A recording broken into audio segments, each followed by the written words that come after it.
ეს არის ნამდვილი, ახალი, მე მგონი ჯერ არ გინახიათ. G700. ეს არის Jetour 2.0 turbo plug-in hibridi 150 კმ ერთი დატენვით 1400 კმ ჯამურად და სავარაუდოდ 800-ზე მეტი ცხენის ძალა ჯამურად. შეხედეთ რა მხელაა. ეს უკვე იმ T2-ზე და Traveler-ზე უკვე ბევრად დიდია. ეს არის უკვე Leopard 8, ანუ Leopard 8 ზომით. აგი ის მანქანა, შეხედეთ. შეხედეთ რა მხელაა.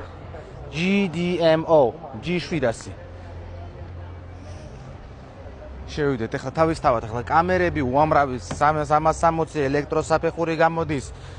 აქ თავისთავად ყველაფერია, აქაც ლუკია, მულტისაჭე, ყველაფერი ახლა გათბობა, გაგრილება, რა თქმა უნდა, მაგაზე ლაპარაკი არ გვინდა ჩვენ მარტო გვინდა ლაპარაკი რა ღირს ეს ავტომობილი რეალურად და რამდენად ხელმისაწვდომია. ეხლა ეს შეხედეთ აქეთ როგორი განათებები აქვს. დამშვენიერია. ეკრანი, დამატებითი მეორე პანორამა, აქაც კიდე ორი ადგილი. ელექტროეკრანი კიდე. უკანა კლიმატ კონტროლი. აქაც დავხედოთ. შვენიერი. აქედანაც თავისთავად ელექტრო ნახეთ. ერთი და მეორეც ეგრევე. შვენიერი, შეხედეთ. ძალიან მაგარია, ხო? ხო და ავწიოთ ახლა. აი კიდე ორი ადგილი. მე მგონი ეს არის ძალიან მაგარი. ნახეთ ახლა ეს ორი ადგილი. ტევადობა.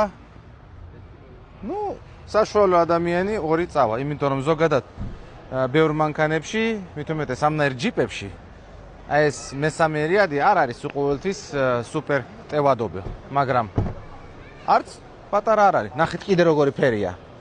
აი ესეთი ფერი. რაც საინტერესოა, ამათ უკვე როგორც ყველა ჩინურ მანქანებს არ აქვს 1.5 ტურბო ძრავა, ამას აქვს 2.0 ტურბო ძრავა. 4/4-ზე, რა თქმა უნდა, 4/4-ზე. სალონები, ეგ ის თეთრი სალონი, ეს ორანჟი სალონი და ეს კიდე აი ესეთი რუხი ფერის შვენიერი. ძალიან კაი, ძალიან საინტერესო ახალი ავტომობილია. თუ და გაინტერესებთ ესეთი ავტომობილი, დამიკავშირდით. ჯერ ფასები ანონსირებული არ არის, მაგრამ უკვე ძალიან მალე იქნება ყველაფერი. Jetour G700. დროებით მეგობრებო, კაი პირობები გვაქვს. სანდოობა მოპოვებულია უკვე და ვცდილობ რომ უფრო სანდოდ ვიმუშაოთ ვითანამშრომლოთ